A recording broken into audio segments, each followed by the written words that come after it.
Good afternoon বন্ধুরা, মেঘার সাথে বাঙালিয়ানার আরও একটি নতুন ব্লগে আপনাদের সবাইকে স্বাগত। আশা করি আপনারা সবাই খুব ভালো আছেন এবং সুস্থ আছেন। আমরাও সকলে খুব ভালো আছি। তো গতকালকে ভিডিও দেখে আমার মেয়ে অনেক ব্যাপারে বেশ ক্রিটিসাইজ করেছে, মানে যেগুলো যেগুলো ভুল ছিল সেগুলো ধরিয়ে দিয়েছে। মানে ক্রিটিসাইজ বলতে এটাই বলতে চেয়েছিলাম আর কি। তো সেটা হচ্ছে ক্যামেরার পজিশন ঠিক নেই, খাবার থালা ঠিকঠাক পরিষ্কার ভিজিবল হচ্ছিল না, মানে আমাকেও ঠিকঠাক একটু ঝাপসা দেখা যাচ্ছিল, সেটা হচ্ছে লাইটের কারণে। তো আজকে লাইট ফাইট সব অফ করে দিয়েছি, একটাই লাইট জ্বলছে শুধুমাত্র। আর আশা করছি আজকে ঠিকঠাক দেখা যাচ্ছে। তো আজকে আমার খাবারের থালায় কি কি আছে আগে দেখিয়ে দিই। আজকে রয়েছে খিচুড়ি। খিচুড়ি বানানোর ডিসিশনটা আজকে নিতেই হতো, না হলে কিন্তু বৃষ্টি বন্ধ হতো না। তো খিচুড়ি রয়েছে ফুলকপি, আলু, নারকেল, বাদাম, মটরশুঁটি সমস্ত কিছু দিয়ে খিচুড়ি। আলু বলতে আলু কিন্তু 2 পিস আছে, একটা হাজব্যান্ডকে দিয়ে দিয়েছি সকালবেলা, আর একটা আমি নিয়েছি, কারণ মেয়ে খিচুড়িতে আলু পছন্দ করে না, তো ওর জন্য দিইনি। আর এখানে রয়েছে কুমড়ো আলুর একটা, সেখানেও আলু ভীষণই কম, মানে ম্যাক্সিমামটাই কুমড়ো, 80% যদি কুমড়ো হয় 20% আলু বা তারও কম। একটাই আলু দিয়েছি ছোট, হাফ কেজি কুমড়োর মধ্যে। তো এটা হচ্ছে কুমড়ো আলুর একটা ওই ছক্কা টাইপ তরকারি, যেটা রসুন ফোড়ন দিয়ে করা, আমার ভীষণ পছন্দের। তার সঙ্গে একটা রয়েছে ইলিশ মাছ ভাজা, একটা রয়েছে কাতলা মাছ ভাজা। 2 পিস ইলিশ মাছ ছিল, তো মেয়ের জন্য 1 পিস রাখলাম। আর আমি ভাবলাম একটু কাতলা মাছ ভাজা দিয়েই, একটা ভাজা নিয়ে নিই কাতলা মাছ, আর একটা ইলিশ মাছ, তাহলেই হয়ে যাবে। মেয়েকে একটু পাঁপড় ভাজাও দিতে হবে এর সাথে, আমার পাঁপড় না হলেও চলবে। তো খাওয়া শুরু করি, আপনারা দেখতে থাকুন, খেতে খেতে অবশ্যই আড্ডা দেবো।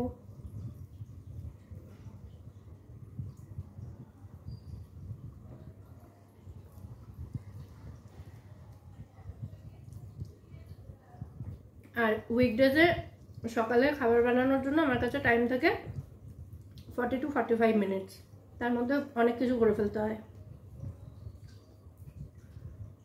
ও এখানে শসা রয়েছে, আর এটা রয়েছে কর্ন, সুইট কর্ন, ক্যাপসিকাম, পেঁয়াজ, এগুলো দিয়ে একটা চিজ ফিজ দিয়ে একটা কিছু বানানো আছে।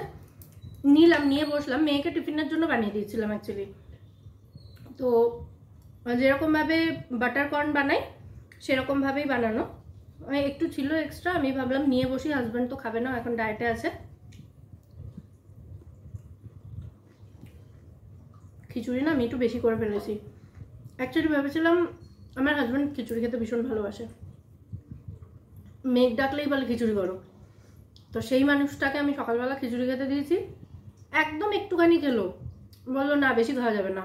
আমি ভাবলাম খিচুড়ি হয়েছে, আজকে ডায়েট ফাইট ভুলে খাবে, বললো আর করা যাবে না, এটা বেশি খেলো না, যতটুকু মানে প্রত্যেকদিন ভাত যে পরিমাণে খায় ওই পরিমাণেই খিচুড়ি খেলো।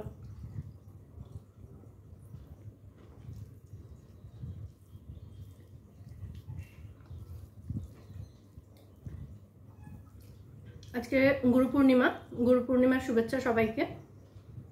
তো সকাল থেকে পুজো টুজো অনেক কিছু ছিল, এই সব তো সকালে হয়ে গেছে, আজকে সকাল থেকে একটু বসতে পারিনি, জাস্ট খাওয়ার জন্য বসলাম। পুজো করেছি, একটু পায়েস ভোগ বানিয়েছিলাম আজকে ঠাকুরকে দেওয়ার জন্য, যেহেতু পূর্ণিমা আছে, গুরু পূর্ণিমা।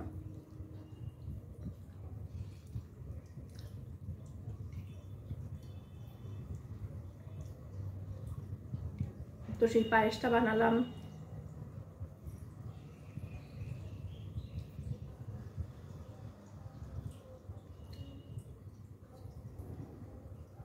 ইলিশ মাছ ভাজা দিয়ে খিচুড়ি খাওয়ার মজাটাই আলাদা।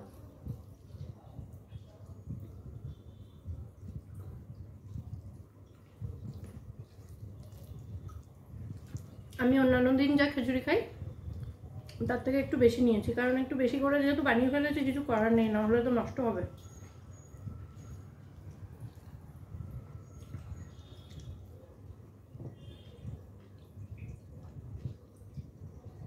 আজকে দইটাও রাখিনি, এখন খেয়ে উঠে কিছুক্ষণ পরে দইয়ের ঘোল বানিয়ে খেয়ে নেবো, কারণ এত কিছু একসাথে খাওয়া তো সম্ভব নয়।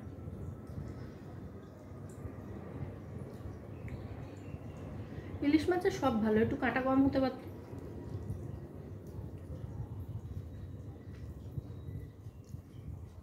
মেয়ে খেতে চায় না এই কাঁটার জন্য, কিন্তু ভাজাটা খায় বলে রেখেছি 1 পিস। বেছে দিতে হয়, মানে বেছে খাইয়ে দিতে হয়, তবে গিয়ে অতি কষ্টে 1 পিস খাবে।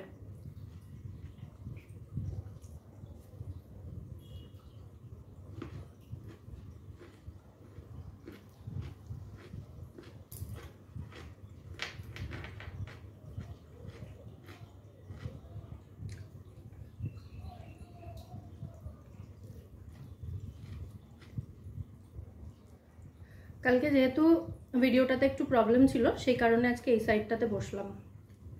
এটাও মেয়েরই আইডিয়া, এরা দেখে বলে দেয়, মেয়ে হাজব্যান্ড এরা সব দেখে বলে দেয় ভিডিওতে কোথায় কোন জায়গায় অসুবিধা আছে। এরকম বলে দেওয়ার লোক থাকলে আর কি চাই বলুন। স্পেশালি মেয়ে ভীষণভাবে এগুলো খেয়াল রাখে।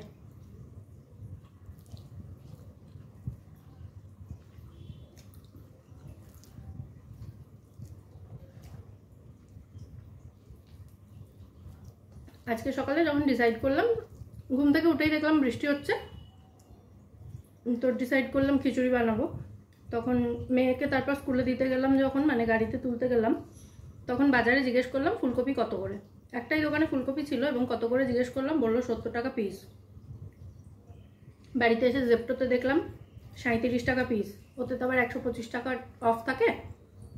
তো সব মিলিয়ে দেখলাম এটার দাম আসলো 26 টাকা মতন ফুলকপি।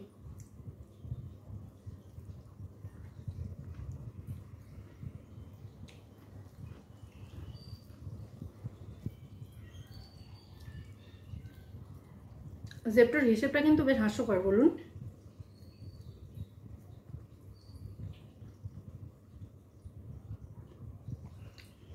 ধরুন আপনার 200 টাকা বিল হয়েছে, সেখান থেকে 125 টাকা ডিসকাউন্ট দিয়ে আপনার বিল হবে হয়তো 158 বা এরকম।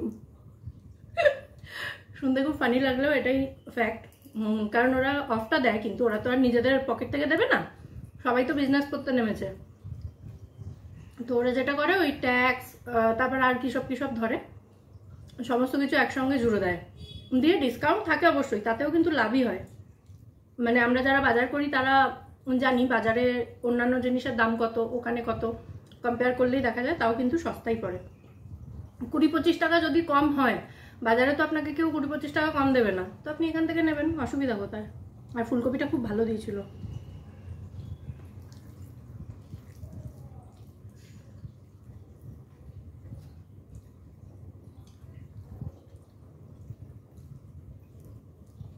এই মাসের শুরুর দিকটা যখন জেপ্টো দেখলাম এই অফটা দিচ্ছে না, আমার প্রায় কান্নাকাটি করার মতন অবস্থা। নন্দিনীরা হাসছে, বলছে এবার তোমার কি হবে।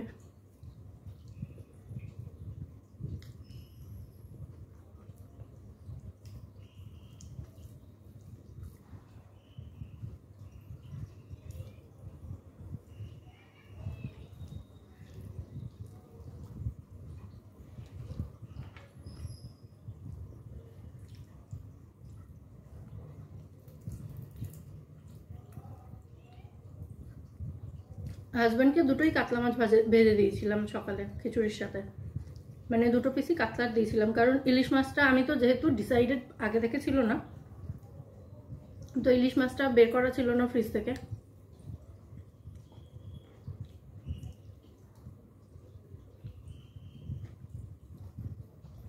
ভেবেছিলাম আজকে কাতলা মাছটা রান্না করবো, সেই জন্য রাত্রে শোয়ার আগে ডিপ ফ্রিজ থেকে বের করে নর্মাল ফ্রিজে রেখেছিলাম কাতলাটা।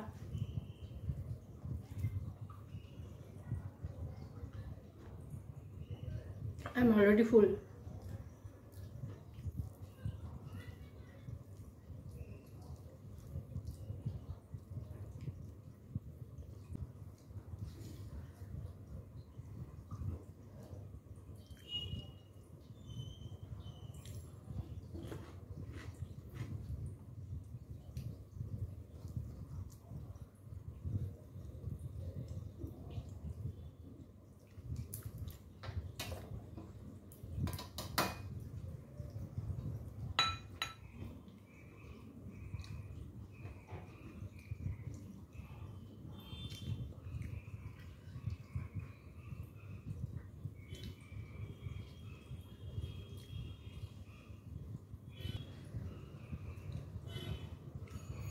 চিজি কর্নটা আর খাওয়া সম্ভব নয়, পেট ভরে গেছে অলরেডি, তো ওটা থাক, ফ্রিজে রেখে দেবো, বিকালে খেয়ে নেবো বা কালকে হবে।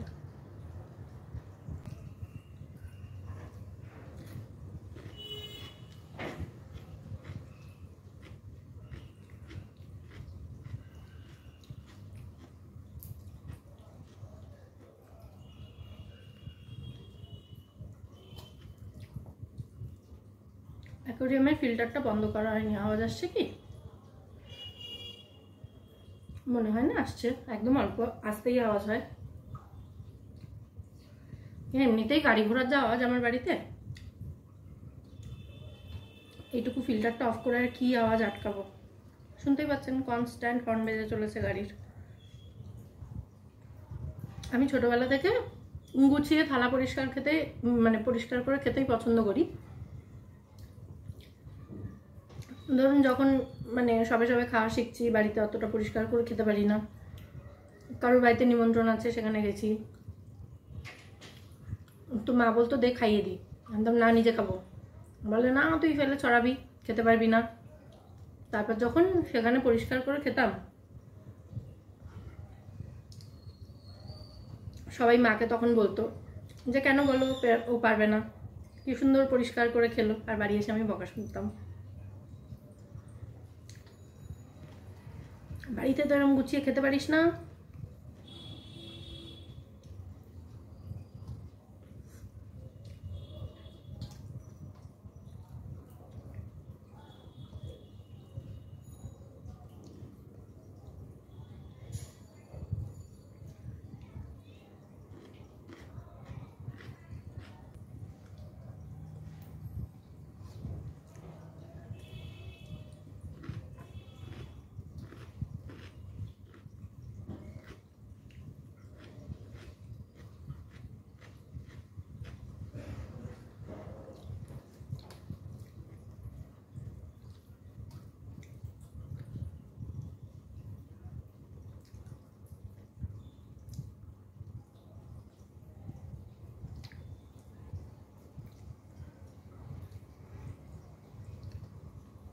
এর আগে বিপত্তারিণী পুজোর দিন 13টা লুচি খাওয়ার কমপ্লিট ভিডিওটা ছিল, কিন্তু ওই খাওয়ার ভিডিও দেব এইভাবে আর দেওয়া হয়নি।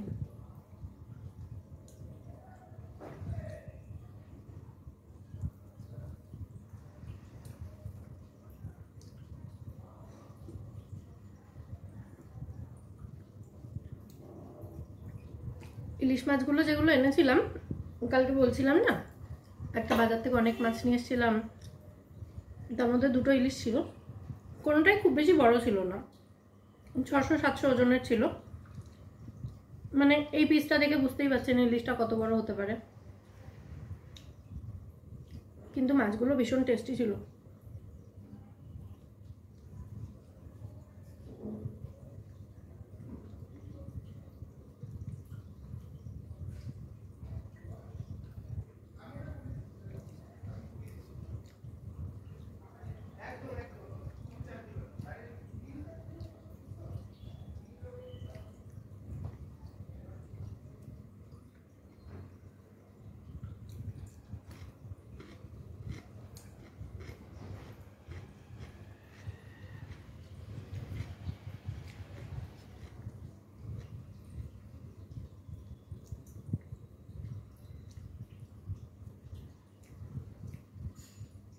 কলকাতার রাস্তাঘাটে কত জল জমে গেছে 3 দিনের কনস্ট্যান্ট বৃষ্টিতে। অ্যাকচুয়ালি বৃষ্টি তো থামছে না, আজকে সকালেও বৃষ্টি হচ্ছিল, আমি ভাবিনি হঠাৎ এই দুপুরে রোদ উঠবে। আমি খিচুড়ি বানিয়েছি তো ওই জন্য রোদ উঠেছে। এটা হয় প্রত্যেকবারই, যখনই আমি বৃষ্টি দেখে খিচুড়ি বসাই তারপরেই রোদ ওঠে। আমার মাকে ফোন করলাম, মা বলছে একতলার যে সিঁড়িঘরটা, সিঁড়িঘর পর্যন্ত জল চলে এসেছে, বলছে আর বৃষ্টি হলে ঘরে ঢুকে যাবে জল। যাতে রাস্তাঘাটে বেরোতে হয় তাদের জন্য বৃষ্টিটা খুবই প্রবলেমের, আর যেখানে স্পেশালি জল দাঁড়ায় যেসব জায়গায়, তাই না?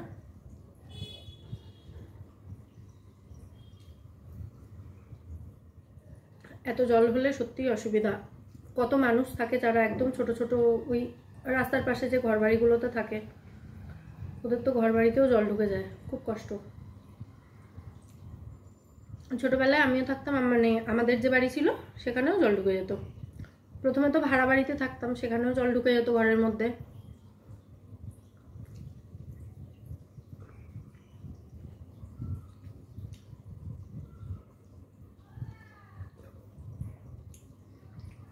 তারপর যখন বাড়ি করা হলো সেখানে আর ঘরে জলটা ঢুকতো না, কিন্তু রাস্তায় দেখতাম 1 হাঁটু জল।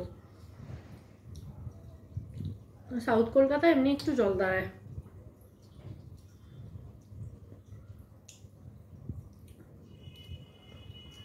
আমার হাজব্যান্ডের সঙ্গে যখন আমার প্রথম দেখা হয় তখন আমায় বলতো যে তোমাদের সাউথের রাস্তাঘাট ভালো না, জায়গা ভালো না, এই ভালো না, সেই ভালো না। তখন ঝগড়া করতাম। হ্যাঁ ভালো। এখন নর্থে শিফট হয়ে দেখি, মানে প্রায় এই এত বছর ধরে নর্থ কলকাতায় থাকি, এখন এসে দেখি সত্যিই তাই। মানে নর্থে যে থাকবে তার সাউথ মোটেও পছন্দ হবে না।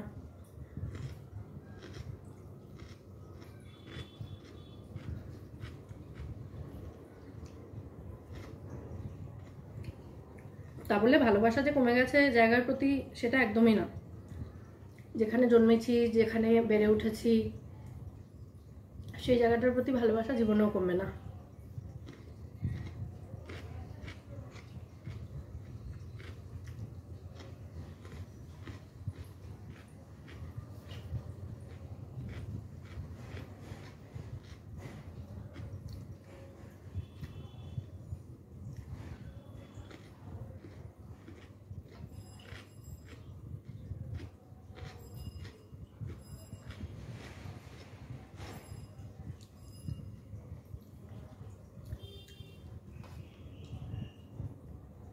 যতই মুখ বন্ধ করে খাই না কেন, শশার যে কচর মচর আওয়াজ সেটা কিছুতেই বন্ধ করা যাবে না।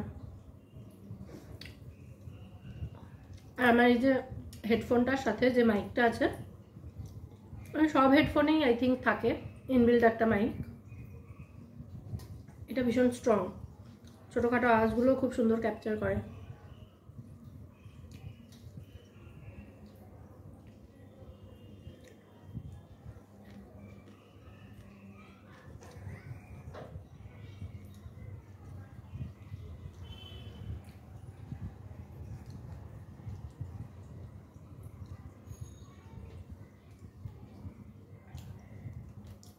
খাওয়া শেষ, এটা রেখে দিতে হবে। খেয়ে হাঁপিয়ে গেলাম।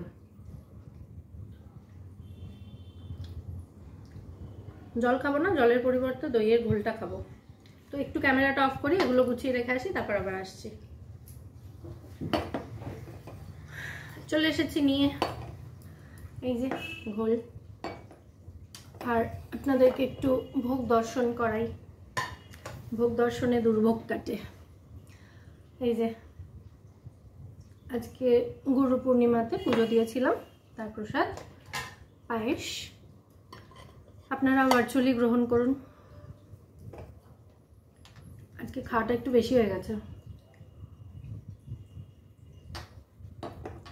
এই যে গোলটা খাওয়া হয় এটাতে আর কিছুই না, কিন্তু টক দই, জল আর বিট নুন, এটা দিয়েই ওই তারের বিস্কুট দিয়ে ভালো করে ওটাকে ফেটিয়ে নিয়ে তারপর ওটাই খাচ্ছি। এটাতে কিন্তু খুব তাড়াতাড়ি খাবার হজম হয়। তাহলে আজকের এই খিচুড়ি স্পেশাল ভিডিওটা এখানেই শেষ করছি। খাওয়া দাওয়া তো কমপ্লিট হয়ে গেছে, এবার একটু রেস্ট নেব, তারপর দুটো ভিডিও এডিট করতে হবে, প্রচুর কাজকর্ম আছে। তো আবার দেখা হবে আপনাদের সঙ্গে আগামী পর্বে।